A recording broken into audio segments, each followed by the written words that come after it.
IoT Unplugged. Tune in to the Internet of Things. Sigfox, a contender within the realm of low-power wide area networks, LPWAN, represents a technology designed to enable long-range communications at a low bit rate among connected objects. While it shares the LPWAN space with other technologies like LoRaWAN, Sigfox has unique characteristics that could tailor it nicely for specific applications. Its architecture facilitates efficient and wide-reaching connectivity with minimal energy consumption, making it a good candidate for scenarios requiring large-scale deployments with minimal power requirements. And its proprietary technology and network infrastructure could give it the wherewithal to operate in diverse geographical locations. But what sectors exactly could Sigfox stand to benefit, and how? To discuss this further, I'm joined by Gareth Mitchell, UK Partner Manager, and Martin Liboswar, Marketing Director at Heliot Europe. Gareth, Martin, thank you for joining us. Could you just start by introducing yourselves and sharing a bit about what Heliot does? Hi, good morning. Hi, thanks for having us on, Kristian. So I'm Gareth Mitchell. I'm the UK Partner Manager for Heliot. We are the Sigfox operator in a number of countries across Europe, which we'll obviously come on to shortly. My role and responsibility within the organisation is to manage the UK partners specifically, and that can be from solutions, connectivity, the whole realm of actions and focus really on our UK partners. But we also talk directly to some customers as well to build solutions for them across the Sigfox platform. Yeah, thank you, Gareth. My name is Martin. I'm from Austria, sitting here for Heliot Europe and as a country manager also for this country. But that's not my only role. I'm also responsible for marketing and also partner management here for the DACH region, so Austria, Germany, and Switzerland. And I'm with Heliot since the beginning. It was in 2018 when I started to work for Heliot. At this time, I was with my old company where we did software development for a customer, and the customer asked me, "Hey, do you know Sigfox?" And I just said, "What?" I had no idea about anything, but finally, this customer introduced me then to the founders of Heliot, and since that time, I'm more or less part of the Heliot group or the Heliot family, and started also with the network deployment here in Austria. So that's how I started, and then my role always changed a little bit, and since last year, I'm now also responsible for the marketing.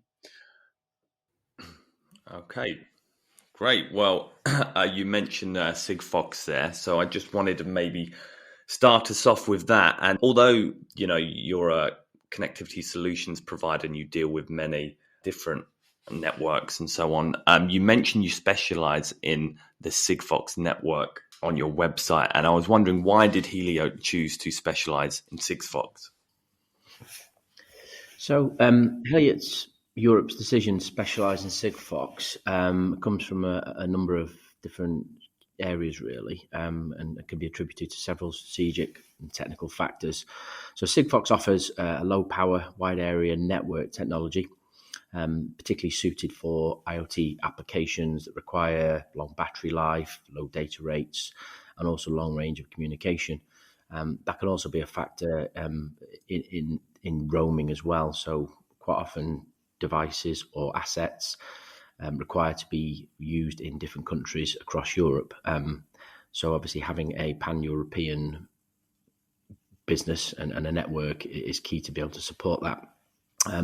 So going back to 2018, when we started to deploy the network with Heliot, the most impressive thing was that Sigfox, had that seamless roaming free network that is designed for huge mass deployments. Sigfox has opened the doors to new businesses and use cases across the IoT world, and it offers many possibilities for the end users, but also services that we can offer for them as well. So some of the benefits being the technology getting visible with growing numbers all on the network all the time. technical reasons for choosing Sigfox, as we mentioned before, other than low power consumption, wide coverage, etc., is global reach, but also having partnerships with other providers around the systems that we use, the platforms, and it's obviously a simple and scalable solution as well, which we'll come on to shortly. Okay. Well, you recently partnered with B4T, and that saw you roll out the Sigfox zero-G network connectivity for its smart water meters. Obviously, you work with other networks, but I was wondering, why did you believe that solution would work best in that circumstance as opposed to other solutions like maybe LoRaWAN or... Yeah, sure. So B4T have been a long-standing customer of Heliot UK, formerly, and started with the former Sigfox operator prior to Heliot taking over the UK's network. So they've been very focused on creating solutions and devices that will work for many of the reasons that we discussed before. So longevity, battery life, low power consumption, penetration as well. So in the UK, the majority of water meters, as I'm sure you know, are underground. So having that technology that offers strong penetration, as well as hardware that has battery life that will last for a number of years, was key to providing a solution. B4T have a wealth of experience with deploying Sigfox networks locally, but also across the UK as well. So when they're rolling out their smart water meter solutions, the guys over at B4T have a wealth of knowledge from previous on Sigfox, and choose obviously the technology that suits them best for the use case. But Sigfox, in a lot of instances, because of them characteristics of the network and scalability and ease of use, has been the main focus for them. Okay. What were the key considerations? I know you talked about battery life and penetration, but like, what were other considerations for integrating Sigfox into existing infrastructure such as water meters? Low cost is a big part of it as well, because of the communication rate that is required for water meters. Certainly in the smart water meter world, it doesn't need to be pinging 100, 140 times a day. A couple of times a day is sufficient. So obviously what comes with that is a low end tariff that will allow them to do that, coupled with the devices that they choose to deploy in the field, because obviously water meters is a mass project. Big part of the project being successful is obviously having the network around the regions where the water companies are based, which in its own way has its challenges, but also we can deploy a network quite quickly and quite densely in an area where a water company would be working or would have their devices. So the guys over at B4T have been very good with doing that. They've done a number of different pilots with water companies across the southwest of England and the south of England, and we'll continue to work with them guys to attack the smart water meter world. So, as we started the conversation, we asked why did you specialize in the Sigfox zero-G network, like in terms of what it offers, like LoRa connectivity has many similar characteristics. So I was wondering, what differences or advantages do you see in your application that led you to choose this over LoRaWAN, for instance? Well, Sigfox is perfect for use cases where cost-efficient devices are required to send over a long time period without any intervention. You already mentioned LoRa. So LoRa is one of the two prominent players in this space. So LoRa and NB-IoT, both are designed to cater to the needs of low power wide area networks, so the LPWAN applications. And I believe the most obvious difference is that the Sigfox zero-G network covers several countries, while all the other technologies are available nationwide, regional, or just as a loose network. So this makes Sigfox most attractive for tracking projects like for containers. And if we stick with track and trace, while NB-IoT devices need bigger batteries, Sigfox devices can be really small. One of our device manufacturers offers a device, for example, to track bats. It has just a few grams, including the battery. This is an extreme example, but in reality, the latest Sigfox tracking devices are small and long-lasting enough to be attached to roller cages, racks, or even integrated or foamed into plastic load carriers like pallets or plastic boxes. And this makes most sense with Sigfox. Well, for many non-moving projects, LoRa and Sigfox behave very similarly. You already said that, yeah. But what we hear on the market is that LoRa is becoming problems with message collisions with a growing number of active devices. And LoRaWAN networks must be also operated by someone. This must be clearly taken into account in the decision-making process, because operating a professional network, and we know that, it's not trivial as it is often assumed. And if companies or customers do decide to do this by themselves, they have to be aware what it really means to operate the network on an industrial level. That's not so easy. Okay, you mentioned some of the reasons why someone would choose Sigfox over LoRaWAN in some applications. But I was wondering, with the simplicity and efficiency of the Sigfox technology, how might it affect the decision-making process for clients seeking IoT connectivity solutions? New customers or partners, especially if they already know other LP1 technologies, they're usually surprised how easy it is to activate new devices on the Sigfox network. So that's always nice to see. This makes a rollout, and especially a big one, much easier, and finally reduces also the costs of the installation process to a minimum.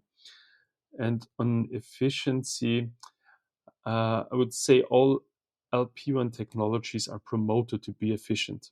Many promise 10 years battery lifetime or even more. I would say, or I believe we can say that we promise the minimum where others promise the theoretical maximum. And although very important and beneficial to the project success, both characteristics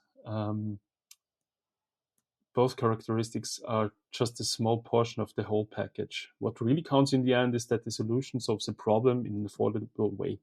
So finally, we want to make the customer happy, and that's the important part here. Okay, I just want to tread back on some of the benefits of the network. You talk about low power consumption being a feature of the network, as observed by Heliot. How does this contribute to the extended lifespan of IoT devices in resource monitoring? So, compared to other technologies, Sigfox supports the aspect of sustainability really well.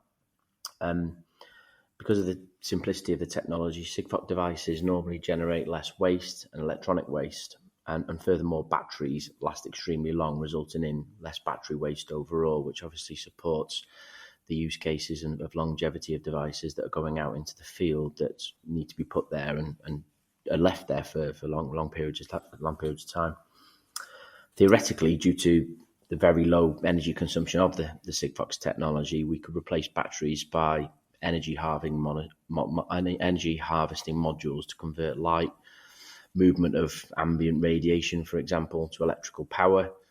But this technology is not yet ready to fully replace batteries in an industrial use case. So we have devices where the batteries can be recharged. We have devices where they will be replaced, or in some instances, some technologies, they harvest energy from from Bluetooth, for example. So we have a number of supplementary technologies that will support Sigfox and around the lifespan of the batteries.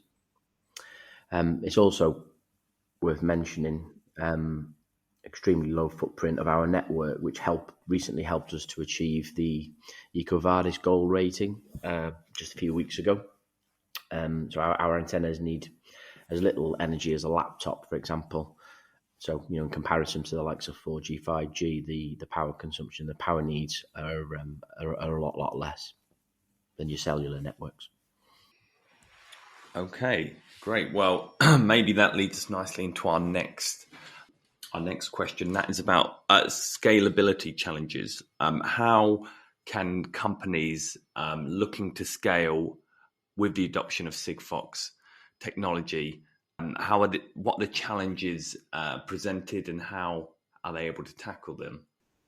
So we don't really see this as a huge challenge in the near future with the technology. Our network team, based over in Prague, is ready and to roll out mass deployments. We currently support a large customer from our German office, where they have up to 1 million active devices on the network, and there's obviously still a lot of capacity over and beyond that. So we have good experience of deploying large scale projects already, and the network team, as I say, we have the infrastructure, we have operationally, we have a lot of customers, not just here in the UK but across Europe, where as we require network densification, we can use existing infrastructure, some of our customers' infrastructure, to actually densify the network pretty quickly. So we're well averse in that instance. And even if we get to the point where our network reaches its limits, we can react relatively quickly as well to densify. So also reducing antenna sensitivity as well when we're doing the network densification. That's one example. But our network team, as I say, they are very, very competent in doing a great job for operating the network and optimizing it for our customers. So we're confident that we have the team in place to be able to overcome them challenges. Okay. What about when people have diverse deployments across, a number of geographical locations? How does Sigfox kind of remain connected in those circumstances, and how does it remain seamless and uninterrupted? Yeah, as Heliot, we are now operating the Sigfox Zero-G network in Austria, Denmark, Germany, Liechtenstein, Slovenia, also Sweden and Switzerland, and of course in the United Kingdom. I hope that's all, but I believe so, yeah. In our first years, when we started, we have pursued the network first approach. This enabled us to establish a solid basic coverage in most of our countries. So at this time it was in Austria, in Switzerland in the very beginning. With this achievement, as the market developed more slowly than the analyst had expected, we changed our strategy to deploy and densify based on project requirements. So basically, we have good umbrella coverage, and now we are just focusing on the projects and what our customers really need to do their projects. In countries where there's no Sigfox operator, we can quickly support our customers with building an ad hoc network on their premises. That's very easy. Gareth already mentioned that. And who knows? Heliot's operations are not limited to the current countries. So let's see, maybe we extend our network with network operations in other countries as well. In countries where there is another Sigfox operator, we are closely working together with them, with the local operator, in case our customers have special needs there. This is a big advantage in the world of Sigfox, definitely. The operators are not in competition; they operate one network, and that's what we always feel if we have if we have needs in other countries, we just ask, or we can even ask for help, or ask if they made some or if they have some solutions for a problem what we just experienced. So that's really, really great. This international, not only pan-European family. Yeah, that's fine.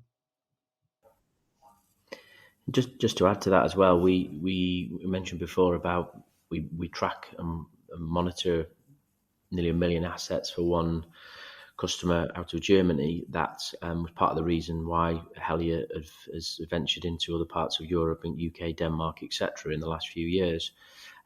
They operate around 70,000 locations across Europe. So having a pan-European network is massively key to the success of that customer and what it is that we do for that customer as well. So that's not to be we have very good capability and very, very strong in doing so for that particular customer with them locations and managing the networks around Europe. Okay. And what developments in Sigfox technology is Heliot most excited about? And, how might these advancements promise to improve IoT connectivity and device performance? So we're currently working with a number of hardware manufacturers and some of our partners on working on features to enhance the network localization precision. So currently tracking devices use GNSS or Wi-Fi sniffing to be located precisely, and each Sigfox device can also be located within the triangulation of the network itself, so through different masts. And due to the high range of the antennas that we have, it could be 40 to 60 kilometers in rural areas. The result is just a rough approximation. So we do need to obviously find more localized precision. So using them, complementary technologies to be able to tighten up that circle of location. So we're constantly doing work on different technologies, working with the hardware manufacturers, and we're currently testing methods that will enable network localization within precision of around 100 meters. So the great thing is that even very simple and expensive trackers can provide very accurate data, again with the very low energy consumption that is required. Sigfox is built to not change that much. So if you look at cellular technology, where some countries turn off 2G, some turn off 3G, we do not plan to do something like this. So Sigfox, as it is now, will stay. We are just enhancing our back-end systems in the end. So we do not want to we will not turn off any network version or the Sigfox protocol versions, switch to another version which is not supported by all the devices. This is definitely something that will not happen, and that's also the reason why we are not touching that. Yes, that's very simple to make sure that customers can use their devices even after 10 years or 15 years after replacing the battery. Maybe it will happen that there will be another or a second version of the protocol sometime, but this will be then in parallel. So I just wanted to mention that because this is something we will not touch and we will not replace. Yeah, although we are developing, we will not replace the backward functionality here. Okay, and I suppose wrapping up, we've mentioned a lot of characteristics of devices that can use the network and where it's currently being deployed with your partnership for doing smart metering. I was wondering which other sectors does Heliot envision Sigfox connectivity making a significant impact, and what drives your belief in that? So in answer to that, logistics really. So besides monitoring static objects or providing a sensor that monitors Legionella or temperature within a static environment, we see enormous potential in the monitoring of moving assets. And due to its characteristics, Sigfox allows a very small tracking device with a long battery lifetime. to do that. So this allows the full lifetime integration of devices in load carriers, for example, and enables, or at least supports, new massive industrial use cases. A lot of which is obviously being driven by the EU, for example, working on packaging and packaging waste directive, where companies have to implement systems to prove packaging reuse and recycling. So every device is required, or every asset, should I say, is required to have a digital label to be able to move around the supply chain from a sustainability and a recycling perspective. And this is where Sigfox can not only help to save money to companies due to the optimization of the process, but also be used to automate the reporting as well. So some significant belief benefits around logistics. Why Sigfox and Heliot specifically is that we have existing case studies and customers that are doing this just now. So we've got good experience in doing that. We provide the pan-European network, as Martin mentioned, across a number of countries across Europe, and the existing infrastructure that we have in place currently around logistics and supply chain with some existing customers will only benefit new customers as well. So we're really averse and really well positioned to be able to support new projects in that particular world. And obviously, we know we're constantly talking to device manufacturers and hardware providers as well to make devices that are suitable for each use case, because we have customers with large pallets, we have customers with large plastic containers, small plastic containers. So having the right device and form factor to be able to for them to use, depending on what device there is that they're looking to track, is key.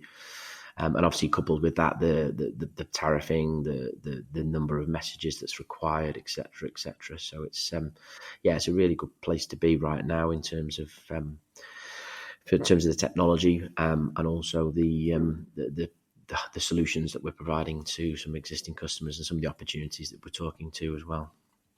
Well, I think that's a good place to end it. Gareth, Martin, thanks for taking the time to speak to us today.